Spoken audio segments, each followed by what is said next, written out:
አስተውላችሁ ከሆነ የኤሌክትሪክ መኪኖች ከገበያ ቶሎ ነው እየወጡ ያሉት። እነ ቻንጋን ስታርን ብትመለከቱ ከ2023 በኋላ አታገኙም። ቢዜድ ፎሬክስንም በተመሳሳይ ከ2024 አካባቢ በኋላ ያሉ ሞዴሎችን አታገኙም። ሌላ መኪና ሶንግ ፕላስ ደግሞ ዲስኮንቲኒው ተደርጓል። ለምንድን ነው ኤሌክትሪክ መኪኖች ቶሎ ከገበያው የሚወጡት? ይሄ ጥያቄ አሳሳቢ ጥያቄ ነው። ምክንያቱም አምራቾቹ ለምንድን ነው እያቆሙት ያለው? ችግር ኖሮበት ነው ወይስ ደግሞ አድቫንስ ማድረግ ፈልገው ነው የሚለውን ማወቅ አለብን ማለት ነው። አምራቾቹ እነዚህ መኪኖች ከገበያ ሲያስወጡ ብዙ ምክንያቶችን ያቀርባሉ። የመጀመሪያው የሚያቀርቡት ምክንያት ቴክኖሎጂ ቶሎ አድቫንስ እያደረገ ያለው፣ ስለዚህ ከቴክኖሎጂ ጋር ኪፕ አፕ ለማድረግ ደግሞ እነዚህ ሞዴሎች የማይመጥኑ ስለሆኑ እናቆማቸዋለን ነው የሚሉት። ለምሳሌ አሁን ፋስት ቻርጂንግ ቶሎ ይለቀቃል።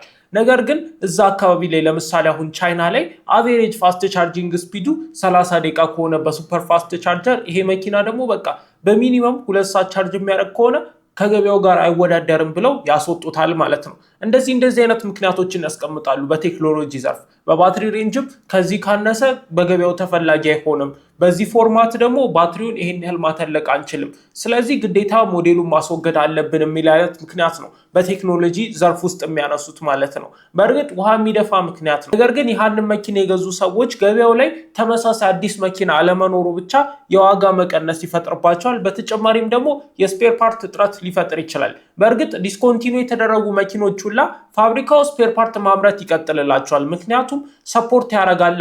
ከፋብሪካው የተገዛ ከሆነ ዋራንቲ ተጽፎ ነው የሚሰጣቸው። ስለዚህ ዋራንቲውን ኪፕ አፕ ለማድረግ ምርቶች ይመረታሉ። በተጨማሪም ወደ ሌሎች ሀገሮችም ኤክስፖርት ይደረጋሉ። ነገር ግን የስፔር ፓርት ችግር ይፈጥራል። በተጨማሪም ደግሞ በዋናነት ኢምፓክት የሚፈጥረው ሪሴል ላይ ነው። ገዝታችሁት ከነበረና አሁን የእናንተ መኪና የማይመረት ከሆነ ዋጋው ሊቀንስባችሁ ይችላል። በእርግጥ አሁን ሶንግ ፕላስ ላይ የተመለከትነው በተቃራኒው ነው፣ እየጨመረ ነው ያለው ከተቋረጠ በኋላ ራሱ ማለት ነው። ነገር ግን ኢትዮጵያ ከዓለም ገበያ ገንጠል ያለች ገበያ ስለሆነች ነው ይሄ ሊፈጠር የቻለው እንጂ ይሄ ሌላ ሀገር ላይ የሚፈጠር አይነት ነገር አይደለም። ሁለተኛው ምክንያታችን ብለው የሚያነሱት ደግሞ የቻይና ገበያ ፉክክር ነው። ቻይና ውስጥ የኤሌክትሪክ መኪና በጣም በከፍተኛ ፉክክር ነው የሚሸጠው፣ ምክንያቱም እዛው ነው የሚመረተው። በተጨማሪም ደግሞ ህዝብ ቁጥራቸው በጣም ብዙ ስለሆነ አብዛኛው ሽያጫቸውን ሀገር ውስጥ ለመሸጥ ይሞክራሉ። ስለዚህ ሀገር ውስጥ ያለውን ነገር ደግሞ ኢንዲቴል እያንዳንዱ መኪና ስለሚያውቅ ሁሉም ለህዝቡ የሚመጥን አይነት መኪና ያመርታል። ከዛ ሁሉም መፎካከር ይጀምራል።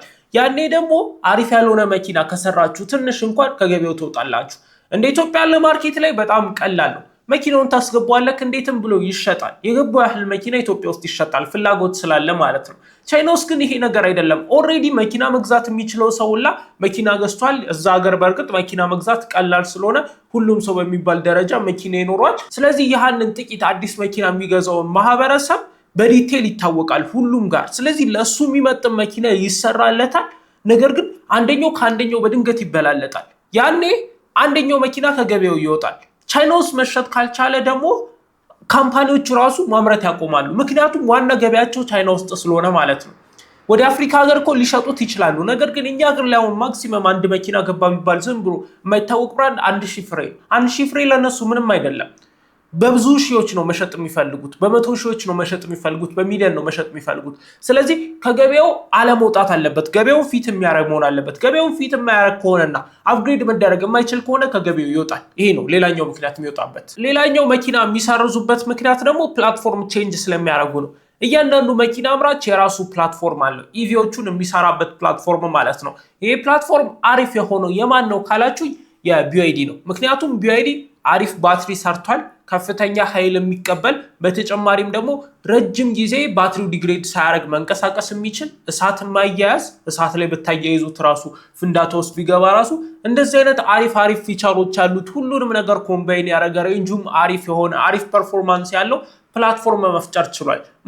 ቢዋይዲ ሌሎች መኪኖችም ፕላትፎርም ይፈጥራሉ። ነገር ግን ከቢዋይዲ ጋር የማይመጣጠን ከሆነ ይቀይሩታል። ስለዚህ ሁሌ ፕላትፎርም ቼንጅ አለ። ፕላትፎርም ቼንጅ ሲባል አንድ ፓርት ወይ አንድ ባትሪ ወይ አንድ ሞተር አይደለም የሚቀየረው፣ ሆል ኢንተር ስትራክቸሩ ጭምር ከቻሲው ጀምሮ እያንዳንዷ ሞተር ላይ ያለችዋ ፊዚክስ፣ ባትሪው ላይ ያለው ኬሚስትሪ ይቀየራል። ስለዚህ ይህ በሚቀየርበት ጊዜ ደግሞ እነዚህ ሞዴሎች ስቲል ፕሮዲውስ መደረግ አይችሉም፣ ምክንያቱም አውትዴት ናቸው። ስለዚህ ሙሉ ከዛ በፊት የነበሩት መኪኖች እስከ መሰረዝ የሚደርሱበት ጊዜ ይደርሳል ማለት ነው። በዚህ ምክንያት የኤሌክትሪክ መኪኖች ዲስኮንቲኒ ይደረጋሉ። ግን የኤሌክትሪክ መኪኖች ቶሎ ዲስኮንቲኒ ይደረጋሉ ስንል በብዛት የምናነጻጽረው ከኢንተርናል ኮምበሽን ኢንጂን ከኖርማሎቹ የጋዝ መኪኖች ጋር ነው። ለምን ቶሎ ቶሎ ከነዛ መኪኖች አንፃር ይቀየራሉ ካልን ሞር እነዚህ መኪኖች ላይክ እንደ ስልክ ብላችሁ ልታስቡት ትችላላችሁ። ባትሪ ነው ያላቸው፣ ከዛ ውጪ ስክሪን ነው ያላቸው፣ በጣም ሶፍት የሆኑ ነገሮች ናቸው።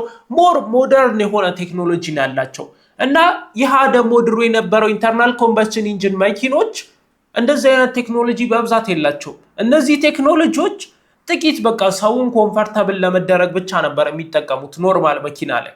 ከዛ በኋላ ረግድ የሆነ ስትራክቸር ነው የሚኖራቸው፣ ሜካኒካል ነው እያንዳንዱ ነገር።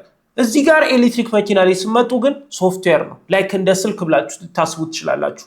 ስልክ አሁን ትንሽ ጊዜ ተጠቅማችሁበት ትጥሉታላችሁ፣ ሌላ ትገዛላችሁ፣ ትሸጡታላችሁ። ኤሌክትሪክ መኪናም በቃ እንደዛ ነው። የስልክ አይነት ስትራክቸር ስላለው ቶሎ መቀየር አለበት። ስለዚህ ቶሎ ቶሎ ከገበያው የመውጣት ቻንሳቸው በጣም ከፍተኛ ነው ማለት ነው። የጋዝ መኪና እኮ አንድ ሞተር ለብቻው ተይዞ 10 ምናምን ዓመት እኮ ቶዮታ አንድ ሞተርን ሲጠቀም አይተናል እኮ። 2005 ላይ የጀመረው ሞተር 2010 ምናምን መጨረሻ ድረስ ሳይቀይረው ጀነሬሽን እየቀየረ ሞተር ሳይቀይር እየተጠቀመበት አይተናል። ምክንያቱም ያ ሜካኒካል የሆነ ነገር ነው። ቶሎ ቶሎ ሊቀየር የሚችል አውትዴት የሚደረግ ነገር አይደለም። አንዴ ለመስራትም ጊዜ ይፈጃል። ጊዜ ፈጅቶ ከተሰራ በኋላ ግን ረጅም ጊዜ ያገለግላል ኢንተርናል ኮምበስሽን ኢንጂን። ኤሌክትሪኩ ላይ ስንሄድ ግን ሞር ሶፍትዌር ነው። ሞር ሶፊስቲኬትድ ቢሆንም በጣም ሶፍት የሆነ ነገር ነው። ቶሎ ይበላሻል፣ ቶሎ አውትዴት ይደረጋል፣ ቶሎ አፕዴት መደረግ ይችላል። ሌላኛው ቶሎ መኪኖች የሚሰረዙበት ምክንያት ብዬ የማስበው ነገር ግን ረጅም ጊዜ አለመቆየቱ ነው። አሁን ኢንተርናል ኮምበስሽን ኢንጂን የተጀመረው መቼ ነው ብለን ወደኋላ ስንሄድ 1990ዎቹ መጀመሪያ 1980ዎቹ መጨረሻ አካባቢ ይሆናል እንደ አውሮፓውያን አቆጣጠር ማለት ነው። ይሄ ማለት ወደ 130 ዓመት አካባቢ ፈጅቷል ማለት ነው። ቤንዝ የመጀመሪያው መኪና ከሰራ በኋላ ማለት ነው። መርሴዲስ ነው የመጀመሪያው መኪና የሰራው። ኤሌክትሪክ መኪናን ማን ሰራው ስንል ግን በጣም ቅርብ ነው። እነ ቴስላ ናቸው ሲፎካከሩበት የነበረው 2000ዎቹ መጀመሪያ ላይ ማለት ነው። ቴስላ 2009 አካባቢ ነው በትክክል መኪና ማምረት የጀመረው ይባላል።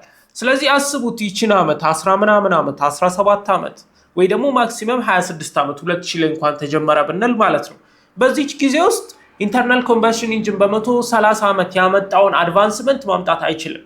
ኢንተርናል ኮምበስሽን ኢንጂን ሞር ስቴብላይዝ እያደረገ ነበረ። በቃ ሞተሮቹ ፊዚክሱን እንዴት እንደምንጠቀም ምናምን ስቴብላይዝ ተደርጓል። በቃ አሪፍ መኪና ከተባለ ቡጋቲ ነው W16 ኢንጂን። ያቺ በጣም የተቀመረባት ፊዚክስ የተሰራባት ሞተር ነች። ያ ኤክስትሪም ሆኗል። ወደ ኤሌክትሪክ መኪና ግን ስንሄድ ዛሬ የነበረው ይቺ ትንሿ ሞተር የዣኦሚ የሰራት በጣም ፈጣኗ መኪና ላይ ያለችዋ ሞተር ነገ አውትዴት ትደረጋለች። ምክንያቱም ማስተር አልተደረገችም። ኢንተርናል ኮምበስሽን ኢንጂኑ ላይ ግን የቡጋቲው W16 ኢንጂን ሞር ስቴብላይዝ ተደርጋለች ለረጅም ጊዜ ስለቆየች ማለት ነው። ይሄ ግን ስቲል ኮንሲስታንትሊ እያደገ ነው። ምክንያቱም እንደ ሰው ብላችሁ ማሰብ ትችላላችሁ። አንድ ህፃን ልጅ ከ0 ዓመቱ ጀምሮ ከተወለደ ጀምሮ እስከ 10 ምናምን ዓመቱ በፍጥነት ነው የሚያድገው። ኤሌክትሪክ መኪናም እንደዛ ነው፣ በፍጥነት ነው የሚያድገው። መልኩን ይቀያየራል፣ ማንነቱን ይቀያየራል፣ ባህሪው ይቀያየራል፣ ልጅ እንደሚቀያየረው ሁላ ማለት ነው። አንድ ሰው ካደገ ከ20 ዓመቱ በኋላ ግን እስከ 70 እስከ 80 ዓመቱ ማንነቱ ተመሳሳይ ሊሆን ይችላል። መልኩ ይሄን ያህል አይለወጥም፣ ልጅ እያለ እንደሚለወጠው ማለት ነው። ኤሌክትሪክ መኪናም ልጅ ነው ብዬ ነው ማስበው።